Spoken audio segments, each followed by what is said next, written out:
Angry आणि sad हे शब्द तर माहीत आहेत, पण एम्बॅरेस्ड, लोनली असे शब्द तुम्ही वापरता का?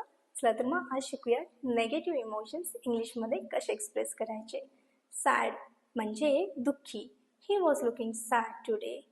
अँग्री जे रागवलेला, I am angry with her. Worried चिंतित किंवा काळजीत, she is worried about her health.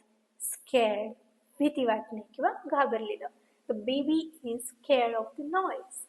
एम्बॅरेस्ड म्हणजे लाज वाटणं किंवा लाजेलवाणं वाटणं, he felt embarrassed after falling.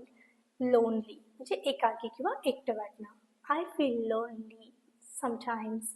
Jealous ईर्ष्या, she is jealous about her friends success.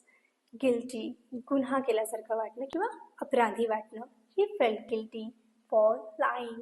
Frustrated म्हणजे वैतागलेला, she was frustrated with the delay. Disappointed म्हणजे निराश, ते वर डिसअपॉइंटेड बाय द रिझल्ट्स. असेच नवनवीन शब्द शिकण्यासाठी don't forget to like, share and subscribe. See you in the next video. Bye.